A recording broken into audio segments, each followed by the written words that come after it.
नमस्कार, मैं हूं पुण्य प्रसून वाजपेयी। दस्तक में आपका स्वागत है। फाइनल ईडन गार्डन में होना है। ईडन गार्डन कोलकाता में, और कोलकाता एक वक्त ब्रिटिश के दौर में रियासती राजधानी हिंदुस्तान की हुआ करती थी।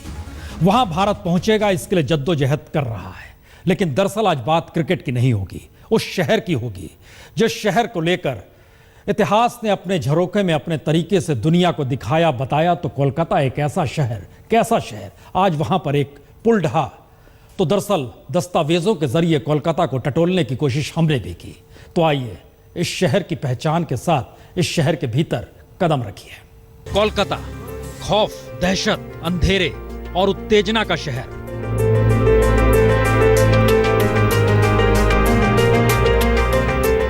कोलकाता एक ऐसा शहर जहां की भागम भाग में भी एक ठहराव है, जहां मुफलिसी में भी उल्लास है, जहां तन्हाई भी आपको अकेले रहने नहीं देती।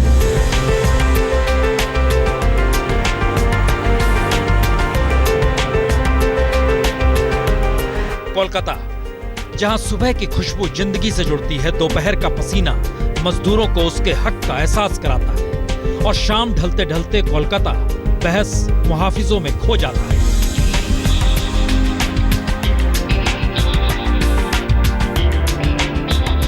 कोलकाता एक ऐसा शहर जो बेखौफ जीता है, जिंदगी में कला और सांस्कृतिक मूल्यों को बाखूबी उतारता है। स्थापत्य कला की पहचान लिए कोलकाता भारत का एकमात्र शहर है जहां जर्जर मकान हो, लेकिन उसकी कला में उसे सुकून मिलता है।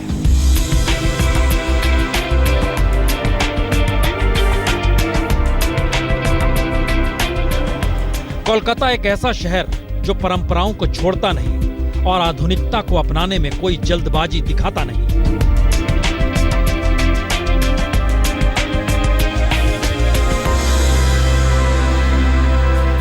कोलकाता एक तरफ झुंड से उभरता हुआ ब्रिटिश राज की यादों में बसे हुए पुराने गिरजे की सफेद मीनार, तो दूसरी तरफ हाथ गाड़ी पर बोझ लादे मजदूर। यह शहर द्वंद का है और अनोखे टकराव भरे तजुर्बे का है। रोशन रोशन सड़कें और अंधी गलियां, कहीं दौलत की रेलपेल और ऐश का नंगापन, तो कहीं गरीबी, बदहाली, बीमारी और भूख। श्रद्धा और अंधविश्वासों के तिलस्मी महल और भाले की नोक की तरह सीने में उतरती हुई झुग्गियां। एक तरफ दूर तक फैला हुआ लंबा चौड़ा मैदान जो तकरीर और तफरीह के शौकीन चेहरों की छलकती हुई भीड़ के भर जाने से कहीं ज्यादा फैला नजर आता है, तो दूसरी तरफ दरबों जैसी खोलियों में सूखे ईंधन जैसे बेरौनक जिस्मों के अंबार, जहां ना उजाला है ना हवा, और ख्वाहिशों ने किसी के लिए गुंजाइश नहीं छोड़ी।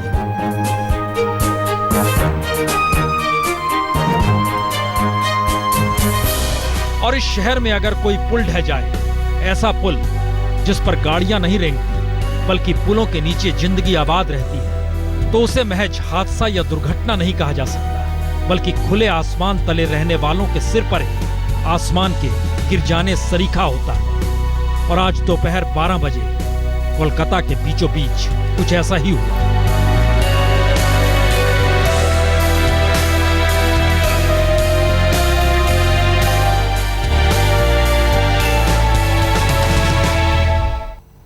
और इसी शहर के ईडन गार्डन में इंतजार हो रहा होगा तो 3 तारीख को फाइनल में क्या भारत पहुंचेगा या नहीं पहुंचेगा। लेकिन इससे इतर जिक्र दरअसल कोलकाता शहर के उस पुल का आज करना पड़ेगा, जो पुल पर जिंदगी नहीं दौड़ती थी बल्कि पुल के नीचे जिंदगी जी जाती थी। कैसे लोग थे, कौन लोग थे, किस तरह के लोग दब गए। जिक्र सिर्फ संख्या का हो रहा है, उसको लेकर कयास लगाए जा रहे हैं। तो आइए जरा टटोल लेते हैं किस हालात में पुल और पुल के नीचे की जिंदगियां।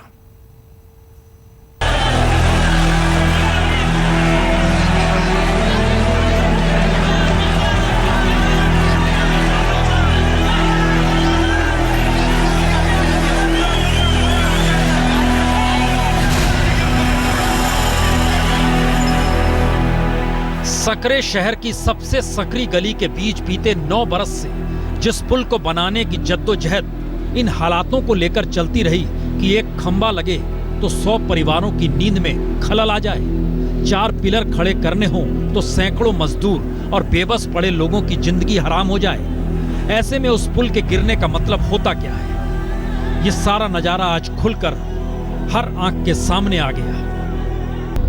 चलती बस और किनारे खड़े ट्रक, टैक्सी अगर इस गिरते हुए पुल की चपेट में आए तो पुल की छांव में बैठे रिक्शा और हाथ गाड़ी खींचने वाले भी दब गए। लेकिन कल्पना कीजिए, बड़ी तादाद में पुल के नीचे ही जिंदगी बसर करने वाले परिवारों का क्या हुआ होगा।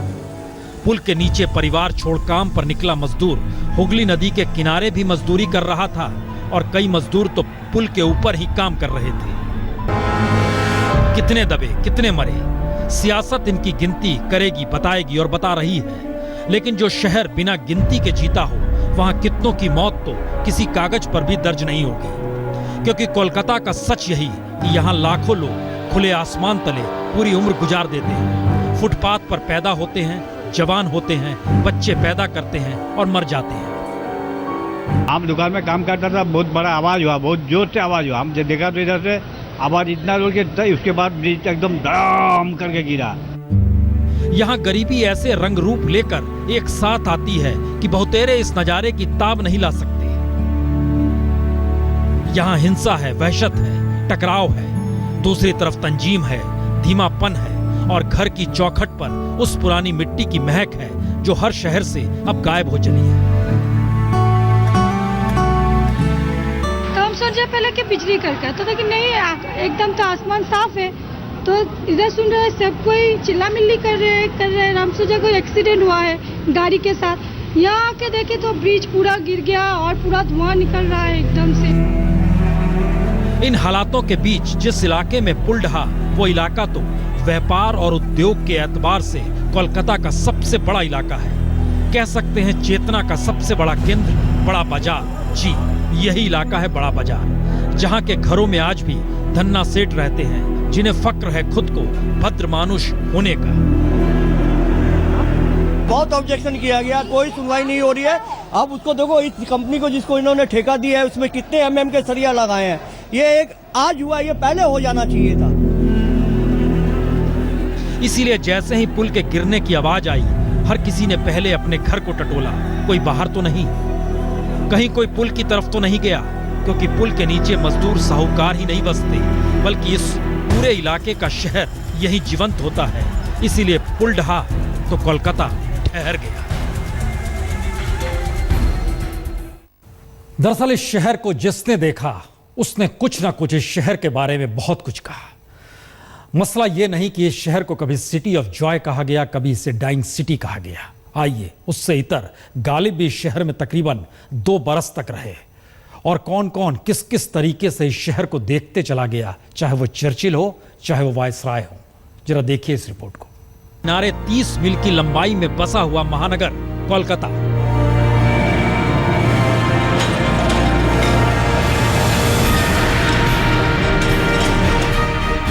इसे देखकर किसी को टोक्यो तो किसी को लंदन तो किसी को न्यूयॉर्क की याद आ ही जाती है।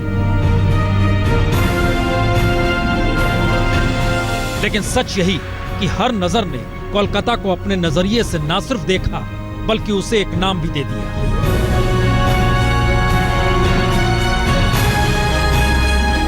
किसी ने सिटी ऑफ जॉय कहा तो किसी ने कोलकाता को डाइंग सिटी कहा। लेकिन चर्चिल ने कोलकाता को देखकर अपनी मां से कहा था, ये एक अजीम शहर है और रात की ठंडी हवा और सुरमई धुंध में ये लंदन जैसा दिखाई देता है। तो 1863 में ब्रिटिश संवाददाता सर जॉर्ज ट्रेवलियन ने लिखा, कलकत्ते से ज्यादा उदासीन बस्ती दुनिया की चारों दिशाओं में और कहीं नहीं। किपलिंग ने कलकत्ते को खौफनाक और डरावनी रातों का शहर बता दिया। वायसराय रॉबर्ट क्लाइव ने कोलकाते को कायनात की सबसे बुरी बस्ती करार दे दिया। तो विलियम हंटर ने एक रात अपनी मंगेतर को जो मोहब्बत नामा भेजा, उसके लफ्जों में कलकत्ते का जिक्र कुछ यूं था, तसव्वुर करो उन तमाम चीजों की जो फितरत में सबसे शानदार है और उसके साथ साथ उन तमाम अनासीर का जो तामीर के फन में सबसे ज्यादा हसीन होते हैं। फिर तुम अपने आप कलकत्ता की एक धुंधली सी तस्वीर देख लोगे। और 1827 में गवर्नर जनरल के सामने अपने पेंशन का मुकदमा लेकर गालिब भी कोलकाता पहुंचे थे और गालिब कलकत्ते पर ही आशिक हो गए। गालिब ने लिखा भी, कलकत्ते का जो जिक्र किया तूने हमनशी, एक तीर मेरे सीने में मारा कि हाय हाय। वो सब्जा जार हाय मुर्तरा की है गजब, वो नाजनी बुताने खुद आरा की हाय हाय।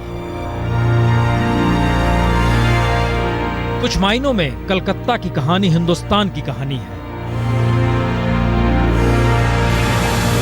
बल्कि तीसरी दुनिया की एक मुख्तर तस्वीर भी है।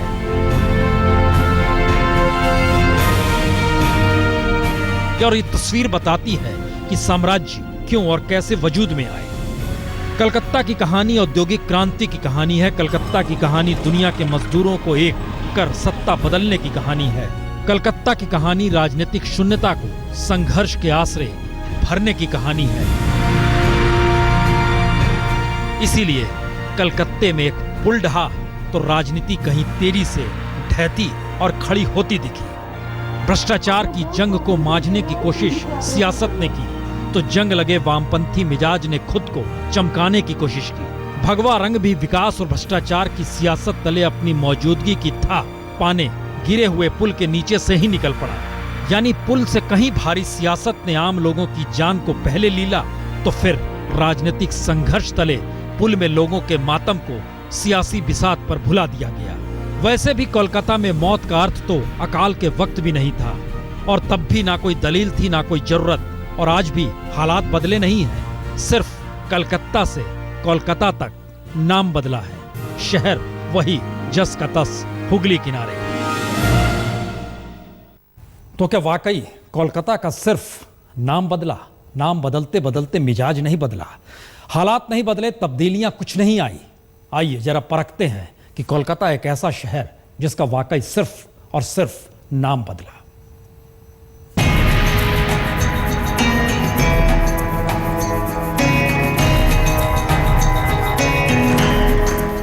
कैलकाटा, कलकत्ता, कोलकाता, जी नाम बदला लेकिन मिजाज नहीं। यही है कोलकाता की खूबी। और कहा जाता है कि शहर में चमक और सफाई देखनी है तो दिल्ली आ जाए, मशहूरियत और रईसी देखनी है तो मुंबई का रुख करें, लेकिन शहर में रूह महसूस करनी है तो कोलकाता आए।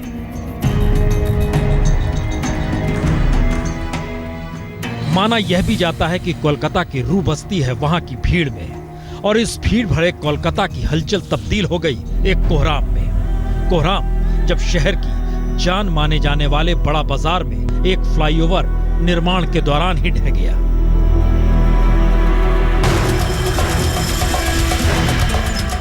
कोलकाता में कोहराम की वजह यकीनन फिलहाल ये गिरा हुआ फ्लाईओवर है। तकलीफदेह और दिल को दहलाने वाला हादसा, लेकिन इस हादसे की वजहों पर नजर डालें तो अंदाजा मिलेगा कि यह शहर का मिजाज ही कुछ ऐसा है जहां फ्लाईओवर के बनाए जाने की रफ्तार पर हावी हो चला था शहर। इत्मीनान के साथ आहिस्ता आहिस्ता शहर की भीड़ भरी रफ्तार के साथ इसका काम भी पूरा किया जा रहा था। 2009 से बनना शुरू हुआ। इस फ्लाईओवर को यूं तो बन जाना चाहिए था 4 बरस पहले, यानी 2012 में, लेकिन सरकार बदली, सियासत बदली, सत्ता बदली तो फिर फ्लाईओवर की सूरत भी बदली, उसको बनाने के तरीके भी बदले, ढिलाई उसमें भी आई। साल 2016 तक फ्लाईओवर 65 से 75% ही बन पाया। मानो कुछ यूं कि इस फ्लाईओवर के बनने या ना बनने से शहर के सुकून भरे भीड़ भाड़ वाले माहौल पर कोई असर ना हो रहा हो। भला कोई असर होता भी कैसे, क्योंकि कोलकाता राजधानी है उस पश्चिम बंगाल राज्य की जहां सियासत भी करवट लेती है बेहद आहिस्ता आहिस्ता। आजादी के बाद 10 से 15 नहीं बल्कि लगभग 25 बरस तक इस शहर ने कांग्रेस की हुकूमत देखी, और उसके बाद 34 बरस लगातार वामपंथी सत्ता के नीचे यह शहर अपने मिजाज के साथ इत्मीनान से सांस लेता रहा। कोलकाता में क्यों है भीड़ के बावजूद भी एक इत्मीनान? क्यों है यहाँ की हलचल में भी एक सुकून? वजह शायद यह कि इस भीड़ की जुबान यूनिसेफ की माने तो दुनिया की सबसे मीठी जुबान बांग्ला है। ऐसी जुबान जिसने आजादी से पहले ढाका से लेकर कोलकाता को एक धागे में पिरोया, तो मीठी बांग्ला जिसने रविंद्रनाथ टैगोर के रविंद्र संगीत को बांग्लादेश के राष्ट्र कवि नजरुल इस्लाम के गीतों से जोड़ा। सियासत की जगह बांग्ला जज्बे को अगर मौका दिया जाता तो कभी सरहदें ना बनती, क्योंकि भद्र बांग्ला ने हमेशा पिरोया, चीजों को पिरोया है, बिखेरा नहीं। लोगों से लेकर इमारत तक कोलकाता शहर की खूबसूरती में शामिल है। कॉलोनियल आर्किटेक्चर से लेकर नवाबों की हवेलियां और मॉडर्न अट्टालिकाएं। वजह भी यही, कोलकाता का इत्मीनान हादसों के बीच भी कहीं गुम नहीं होगा, क्योंकि मौजूदा दौर के टूटते पुलों के सामने आज भी खामोश खड़ा है कोलकाता और उसकी संस्कृति को समेटे हावड़ा ब्रिज। लेकिन यह कहना भी सही नहीं कि वाकई सिर्फ नाम बदला, मिजाज नहीं। यकीनन संस्कृति वही, समाज वही, भाषा वही, लोग वही, सरोकार वही, संघर्ष भी कमोवेश वही, लेकिन सियासत बदल गई। सियासत का एक दौर कोलकाता में जिस तरीके से कोलकाता ने नहीं पूरे बंगाल ने देखा, और आज की तारीख में वही सियासत एक पुल गिरने के बाद किस तरीके से किसी दाग की तरह बंगाल की राजनीति के जरिए लोगों के जहन में चस्पा हो गई। जरा रिपोर्ट देखिए। कैसा सीमेंट से बनाया हुआ है, मिट्टी या सीमेंट, इसका पूरा जांच होना चाहिए। राज्य सरकार और कलकत्ता पुरसभा दोनों इसके लिए जिम्मेदार है। जो इंजर्ड हुआ है, अगर किसी को पड़ा है नीचे में, तो उसको हमको रेस्क्यू ऑपरेशन जल्दी करना है। इसी के लिए मैं आपको विनती करने चाहूंगी, ये रास्ता थोड़ा आप खाली रख दीजिए भाई बहन।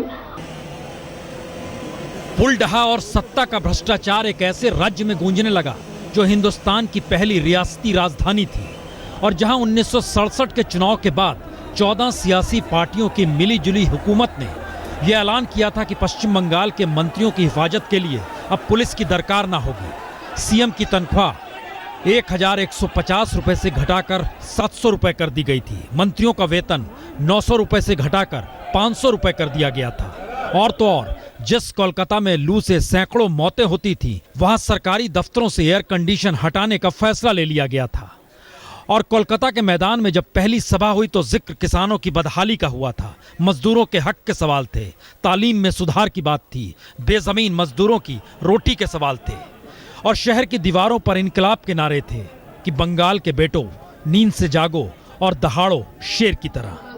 और दुनिया के सबसे ज्यादा बागी छात्र भी यही थे। और आजादी के बाद दंगे भी बंगाल में ही भड़के, और उस वक्त महात्मा गांधी ना होते तो दंगे पूरे देश को अपनी हद में ले लेते। तो मनाइए, जब सियासत मैली हो रही है, भ्रष्टाचार राजनीति के दामन से बन चुका है, ऐसे में कोई रोशनी कोलकाता से निकले तो ठीक, नहीं तो हर जिस्म पर ऐसे ही दाग बढ़ते चले जाएंगे और सियासी आरोप प्रत्यारोप में पुल तले मौत कहीं खो जाएगी। भगवान रे, ए भगवान, हमके तो मट्टी में मिला देला भगवान। मुझे लगता है कि इस गंभीर मुद्दे को देखते हुए खुद स्टेट गवर्नमेंट सीबीआई इंक्वायरी के लिए रिकमेंड करेगी, और हमारी मांग है कि इसकी उच्च स्तरीय इंक्वायरी होनी चाहिए। कानून का माफिक काम करेंगे, कानून का मुताबिक जो कानून का काम करना है, कानून का वे में काम करेंगे। ब्रेक से पहले हमने आपको दिखाया था कैसे ब्रुसेल्स धमाकों के बाद अब जीवन वहां पर पटरी पर लौट रहा है, लेकिन भारत में भी इन धमाकों का असर देखा गया। सार्वजनिक जगहों पर सुरक्षा बढ़ाई गई है, और इसी के मद्देनजर So I hope to make a difference in the future, and that's why I chose Amrita as my college. Thank you. Hello everybody.